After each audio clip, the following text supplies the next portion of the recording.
Hello viewers, welcome to my YouTube channel. My name is Mahfuz Ahmed. তো আজি আমি ইয়াতে এটা স্কলাৰশিপৰ বিষয়ে আলোচনা কৰিম। এটো হল national means cum merit scholarship scheme. এটো ইয়াৰ শৰ্ট ফৰ্মত ইয়াক NMMS বুলি কোৱা হয়।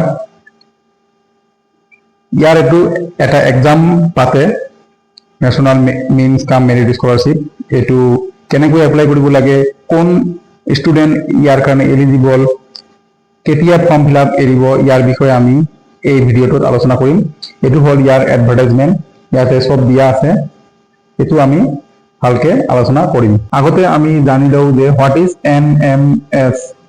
ইয়াৰ ফুল ফৰ্মটো হল national means cum merit scholarship scheme. এটো লঞ্চ কৰে ministry of education government of ইন্ডিয়ায়। ইয়াতে স্কলাৰশিপ দিয়া হয় 12,000 পাৰ ইয়াৰ 4 বছৰৰ কাৰণে ক্লাস 9, 10, 11 আৰু 12।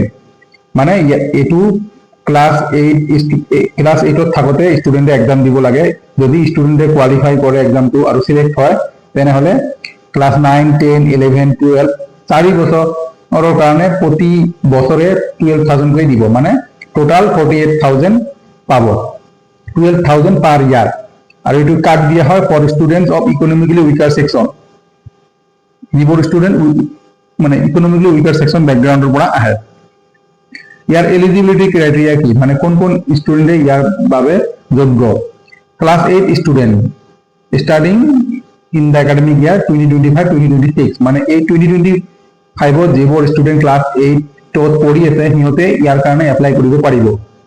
আৰু কত পঢ়ি থাকিব লাগিব, starting in government or provincialise school.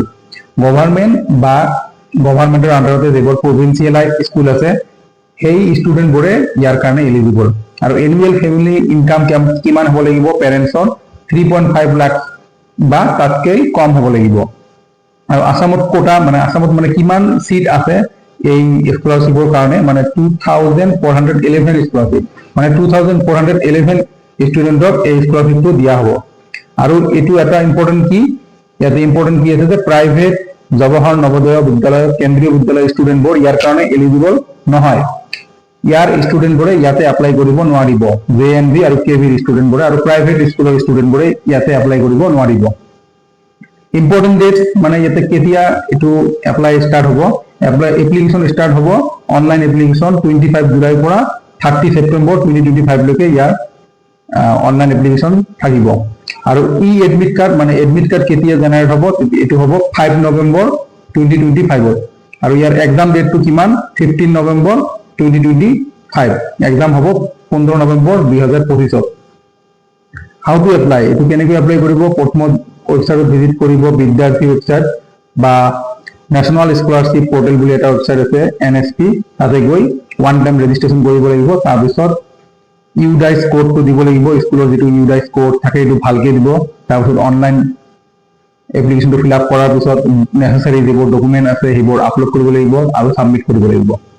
আৰু কিমান এক্সামিনেশন ফি, ইয়াতে এটা এক্সামিনেশন ফি আছে, এটো জেনাৰেল আৰু OBC স্টুডেন্টৰ কাৰণে 200 रुपीस দিব লাগিব, SC আৰু ST ৰ কাৰণে 180 रुपीस, আৰু ডিফাৰেন্টলি এবল যিবোৰ ডিজেবল স্টুডেন্ট আছে সিহঁতৰ কাৰণে 175 रुपीस দিব লাগিব। এইবোৰ অনলাইন পেমেন্ট হ'ব।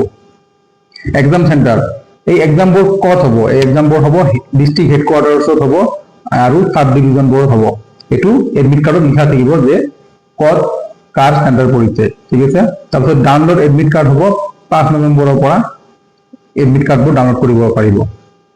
যদি কিবা অসুবিধা হয় ফৰ্ম ফিল আপ কৰতে তেনেহলে এই কিছুমান ইম্পৰ্টেন্ট নম্বৰ দিছে, এই নম্বৰবোৰ কল কৰিব পাৰিব বা হোৱাটসঅ্যাপ কৰিব পাৰিব বা ইমেইলও কৰিব পাৰিব, ঠিক আছে। Don't miss this golden opportunity. এটো এটা ভাল এটা অপৰচুনিটি হয়, ক্লাস 8 স্টুডেন্টৰ কাৰণে এটা ভাল সুবিধা গভৰ্নমেন্টৰ পৰা। সেইকাৰণে টাইমত এপ্লাই কৰিব। আৰু এই ভিডিওটো যদি ভাল পায় তেনেহলে লাইক কৰিব, কমেন্ট কৰিব, শেয়াৰ কৰিব, আৰু মোৰ এই চেনেলটো সাবস্ক্ৰাইব কৰিব। Thank you very much for watching this video.